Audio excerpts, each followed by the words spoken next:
Hey gang, Alicia Cross here.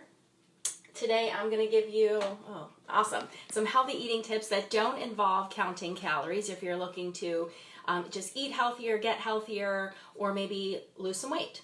So if you don't know me, my name is Alicia Cross and I am a wellness coach, a personal trainer, a yoga instructor, and I've been helping clients just like you for over 18 years to reach your goals. So if you are here live with me, say hi, give me a wave so I know that you're here. And whether you are watching live or watching the replay later, first of all, thank you for watching. And anytime you have a question or a comment, please post it here. I would love to chat more with you about this. Hey, Lucy. Okay, so today, giving you some healthy eating tips that do not include calorie counting. So first, let's just talk about calorie counting. This would be if you were logging, so logging your food. I do use this as a first step with a lot of my clients, my coaching clients, to build a greater awareness around food and portions and macronutrients, because it is really important to have that basic understanding. It can also create a little bit of more mindfulness around eating, because it's really easy to, hey Akila, it's really easy to kind of mindlessly, grab that cookie from the break room or, reach in for a handful of chips when you're walking through the kitchen. But if you need to log what you're eating, that may stop you in your tracks from just kind of mindlessly grazing and picking at food that's around you. So I do use logging, which you could also call calorie counting. Hey, Christy.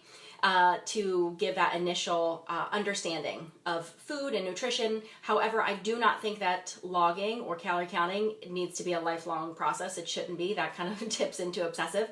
So it's once you have gained the awareness and the understanding from logging, then you just go on and eat the way you have been eating.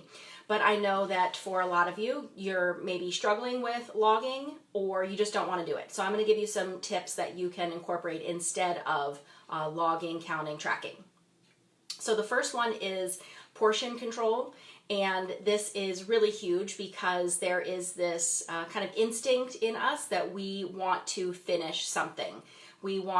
If it's given to us in one thing, we want to finish that thing. There's some studies that they've done where they've, laid out soft pretzels for people, and they'll take one soft pretzel and eat the whole soft pretzel. But if they cut the soft pretzel in half and lay them out, people will take just half the soft pretzel and eat that. So your mind really sees this one serving size and will just eat one. So you can hack that by buying things that come in single serving packages. And I show you this all the time. I do this with things like peanut butter, the Skinny Pop popcorn that I love. I get those little single serve packages. Fruit is already in its single serve package. If you get things like apples, bananas, oranges, hard-boiled eggs, one egg, that's, single serving right there. So you can definitely do this with the stuff that you're buying in bulk as well. If you buy a big bag of chips, come home and put it in little single serve ziploc bags. I just did this myself. I packed some cassava chips for lunch and I used the scale to measure out a serving. So I'm not logging it, I'm not putting in a log, but I've still made sure that I put it into a single serving package. The egg casserole, I put that on my stories, the breakfast casserole that I made yesterday. I'll cut that into 6 pieces so that I have six meals ready to go from that casserole. You can also hack this by using smaller plates, bowls, and utensils. So if you're eating on a big plate, you're going to fill it up. If you have a big bowl, you're going to fill it up. But if you have a smaller plate or a smaller bowl, you'll fill that up. I always eat with like small spoons and forks. And I got some really tiny spoons. I don't know what they're called. They're these really fancy little tiny spoons. And I use those when I'm eating ice cream. Much better than using a giant spoon for ice cream. And a lot of this that I'm going to tell you about comes from a book called Mindless Eating from Brian Wansink. So he's the guy that kind of studies all this stuff. So he has done these studies with like smaller plates and smaller bowls and smaller utensils. So this is real science, you guys. So you can definitely apply this, but it does have some logic behind it. Number 2, your second tip is don't multitask. So again, we've studied this, we've seen this. If you're eating in front of a screen, the TV, the computer, your phone, you're going to eat more. One way that you can do this is to have a designated place to eat. So, make the dining room or the kitchen the place that you eat, rather than taking your food to the couch or taking your food to your office or to your desk if you are eating lunch at work, get away from your desk to eat. So that's just a good tip in general, but this can help you to avoid overeating. So especially if you've grabbed that whole big bag of chips and sat down in front of the TV, you're going to eat more of it. So you can combine these tips. As you can see, if you are going to have that designated place to eat, then you're also going to portion out your meals, you're going to get away from your desk, and this is going to help you to not eat as much. Number 3, make your plate. Don't do family style. So if you have all of this food sitting out at the table, you're going to keep going back for more, and you're going to not really notice how much you're eating. So get that plate. Remember, combining these tips, get that smaller plate, make your food, sit down at a designated place, sit down at the dining room table, and eat your meal. So make your plate. Don't do family style. Number 4, slow down. There have been studies that show that people who eat faster are 2 to 3 times more likely to be overweight. They have saw that people who are overweight chew their food less often. So these are really easy tips that you can start incorporating into each and every meal. Slowing down. So pause before you eat. Maybe that's to say a moment of gratitude, a prayer, a meditation. You could certainly look online for different suggestions from different traditions. Does not have to be religious, just acknowledging where your food came from and all the hard work and all the people involved to get it to your plate that day, the person who made it for you, maybe recognizing yourself that you took the time to meal prep today, you did the shopping or somebody did the shopping before you, acknowledging everything that went into that process of putting that food on your plate in front of you. That is a great tool, gratitude, to use in any aspect of your life. Pause before you eat. So this pausing could also be to check in if you have emotional hunger or if you have physical hunger. Are you eating because you're bored or you're tired? Physical hunger, you'll eat anything. If you have emotional hunger, it's more of a craving. You want salty or you want sweet. So there's some different things you can kind of check in on yourself to ask if you're really hungry or if you're eating for some other reason in the moment. Put your fork down between bites. This is a way that you can slow down. So it slows you down, and it also helps you to be present with the bite that you're eating. So if you put a bite of food in your mouth and you're already, stabbing at the next bite, you're not present with what you're eating. And when you're not present, that's when you tend to eat more, because it's like you don't know that it happened. Chew your food 25 to 30 times before you swallow. So it sounds like a lot, but again, if you're looking for tips that can help you to eat healthier that don't involve logging or tracking, these are the kind of steps that you want to take. Setting a timer to finish your meal in 20 to 30 minutes. So eating fast, that's a problem too, right? If you finish your meal in 10 minutes, again, you haven't given your body time to send your brain the signal that you are full, that you've had enough, and your brain to tell you you're done. So take 20 to 30 minutes to finish a meal. So again, you're going to have to slow down. You're going to have to put your fork down. You're going to have to chew your food slowly. So that will help you to get those signals that you're full. So slowing down. Okay, the next tip number 5, I got 10 tips for you.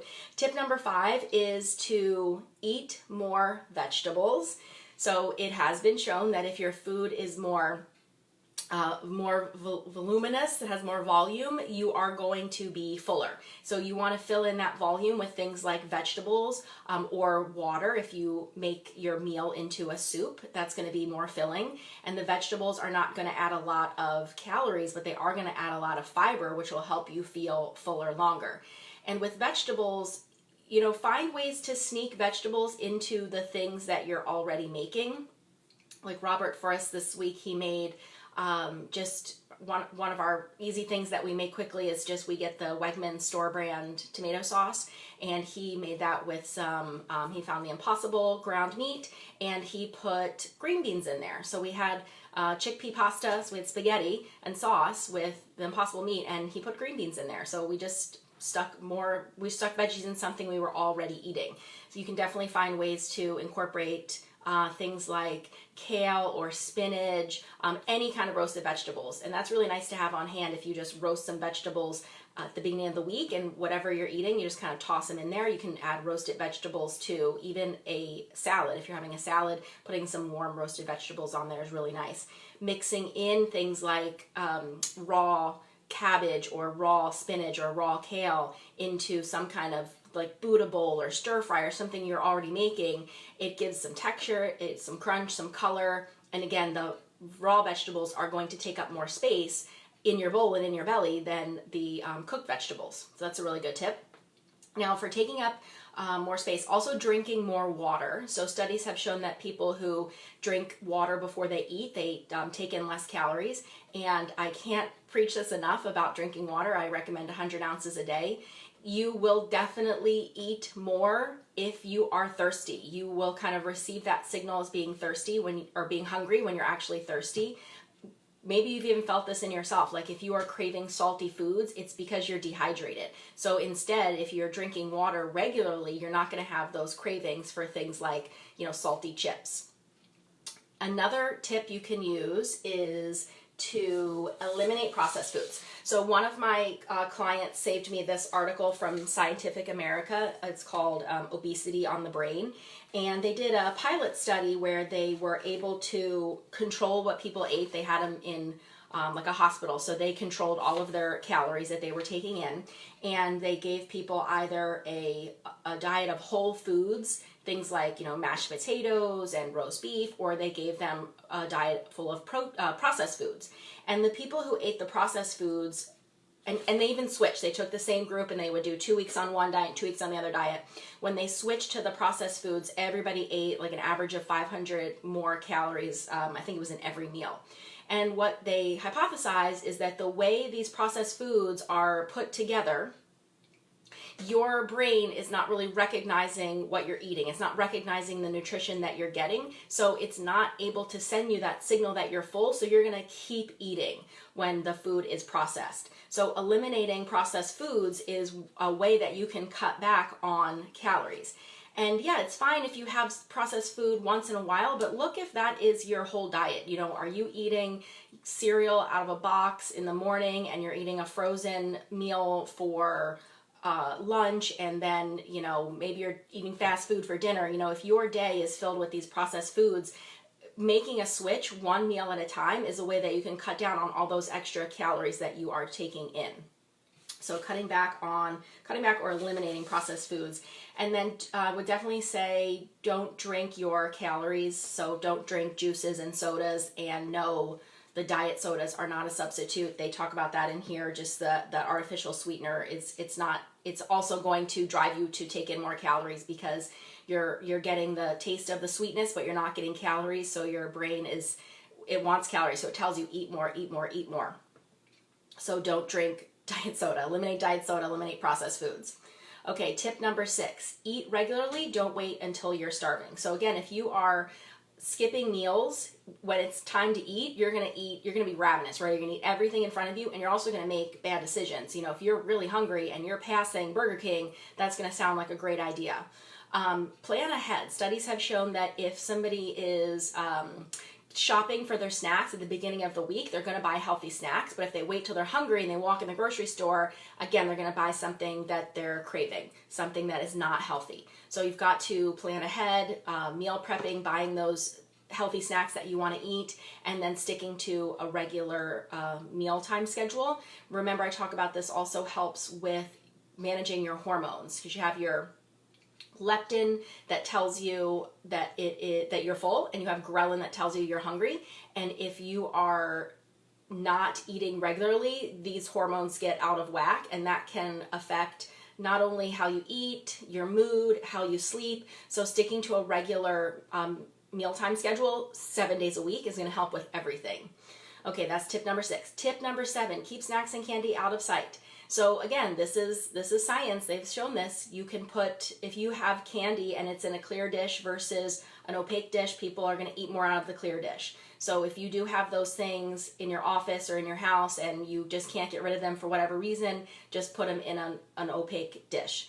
Especially if it's something where maybe you have clients or customers and you're trying to put the candy out for them, but you keep eating it. Even if it's just an opaque dish, or if it's farther away. So if it's, in reach for your customers or your clients, but it's not right in reach for you, you're not going to eat as much. Your body looks for convenience, and that's the hack you can use to make things more inconvenient. At home, of course, 100%, I believe that if you are on a journey to get healthier, to lose weight, stop buying the crap. Like just doesn't need to be in your house. If you don't want to eat it, it's breaking your heart and making you feel bad and sending you down the shame cycle. Why is it there? But if you are in a situation where you don't have control over that, your other people in your house eat these foods, all you got to do is get them out of sight. Don't leave chips on the counter. It's not even that you have to hide it. If it's just not in your line of sight, if you don't open the pantry and see those cookies right there, you're going to be a lot less likely to eat them. This is also where you can use the convenient strategy. So if you are, you want to make the things you don't want to eat inconvenient, make the things you want to eat convenient. So maybe when you open your pantry, you see something that's healthy right in the front, or you've put in your refrigerator the things that you want to eat. So you have, like I said, the roasted vegetables all ready to go. You have a big bowl of quinoa that you made. You have fresh vegetables that are all cut up. And if you don't have time to cut them, be honest with yourself and just spend a little more money on the stuff that's already cut. Make it convenient. And again, that goes back to the planning ahead, the previous step. So if you know that you want to eat carrots and hummus for the week, buy the baby carrots, buy the hummus in the single size package. If it's there, you're going to reach for it. So set your environment up for success. Now here's one, this next tip, number 8, the more people you're with, the more you will eat. You'll eat almost twice as much if you're up to 7 people. So you'll eat, I think it was like 35% if you're with 1 or 2 other people, 35% more. So that you may or may not have control over that, but I think it's important just to know. So if you're going out to dinner with a big group of people, or you have a big family, maybe you're thinking about some of these other steps. So not doing family style, or maybe you're ordering something that is, smaller and lighter and healthier when you're going out on these big dinners out. So just keep that in mind. The more people you're with, the more you will eat. And I think knowing that ahead of time will help you plan accordingly. Number 9, the halo effect. So this is, let's say you buy some cookies and the cookies say they're vegan and gluten-free. So your mind thinks, oh, well, they're healthy. So then you eat more.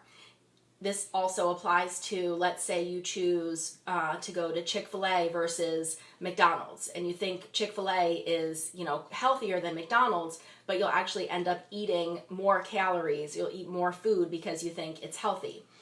They've also shown that if you can have a fast food meal, burger and fries, and you have a little tiny salad on the plate, people will claim that meal has less calories than a meal that's just a burger and fries. So that idea that you've had a little salad, you think you can eat more of the other stuff. Same thing happens with diet soda. You see this. They go to fast food to get the supersize everything in a diet soda. So it's like that diet soda or that little bit of salad makes you think that, well, this whole thing is healthy, or I can eat more. Or maybe you've had a great, healthy dinner, and then you think, well, now I can go have that banana split. So be careful of that halo effect of things that they're kind of labeled healthy or labeled gluten-free or vegan or whatever, but they're still full of, sugar and fat.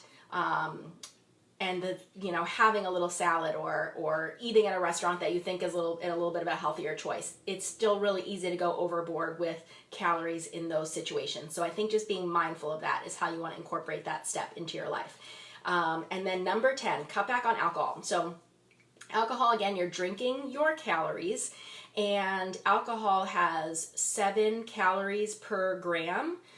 Carbs and protein have 4, and fat has 9. So alcohol is kind of right there in the middle. So it is very caloric, and you've heard the term empty calories, so it's not giving you any nutrition for those calories. What are you having that alcohol with? Or is it in juice or soda? Is it in diet soda? Are you drinking, like I love cider that has a lot of sugar, wine? But the other downside of alcohol is it makes you unable to keep all these other things in mind. So again, think about that dinner out with 7 people. If the drinks are flowing, excuse me, you're going to be more likely to take in all those extra calories from, yes, one more round of this, one more plate of this. Yes, let's have dessert. Yes, refill the bread. And it is October, and right now with my clients, we're doing Sober October.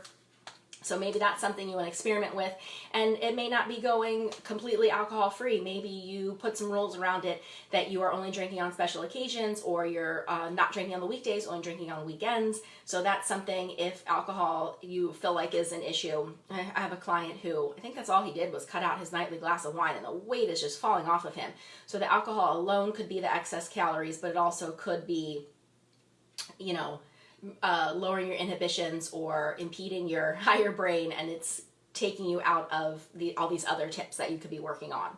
All right, so that I have a bonus tip for you. So the last and final tip is to get more sleep. So that's not really an eating tip, but studies have shown that people who get less sleep are more likely to be overweight.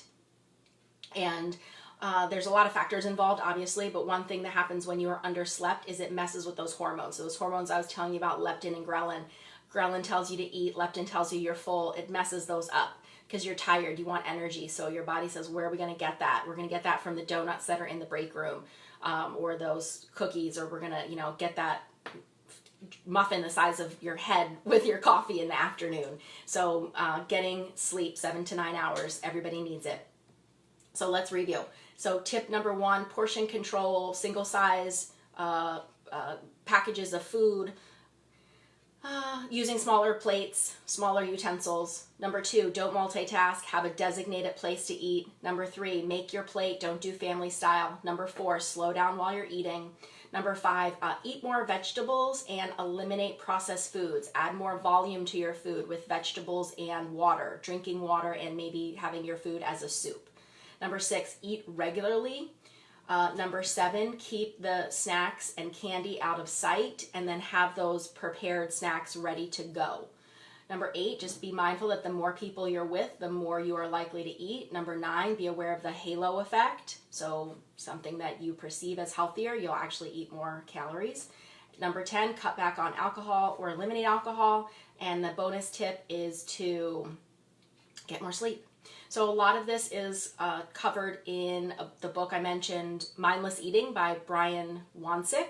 So he's the guy who does all of these studies.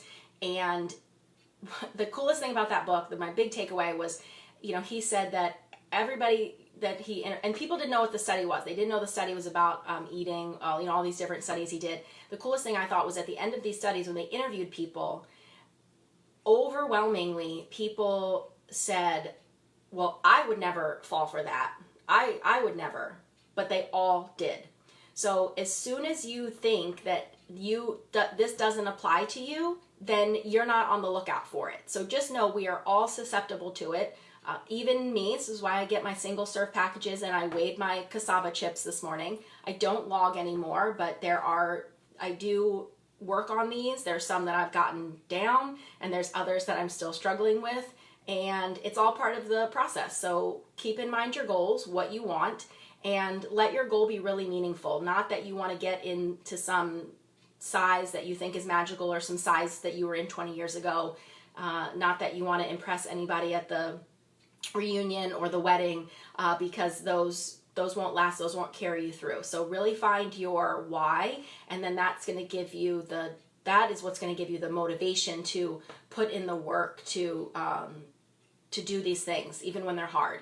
So if there's something here that is resonating with you and you have a question about it, you don't understand it, or you think you really want to try it and you want to know how to start, put a question in here or a comment, and I would love to chat with you more, just to help you not only look better, but to feel better inside and out. So I'll be coming to you again next week. I'll go live. So if you have a topic that you want me to cover, could be about anything, nutrition, exercise, yoga, Ayurveda, mindset, meditation, mindfulness, all of the things. If you have any suggestions, post them here in the comments or send me a message anytime. If you have found this live, again, thank you so much for being here. Be sure to like my Facebook page, Alicia Cross Training, and while you're at it, Instagram, same name, and I will see you next week. Thanks, guys. Bye.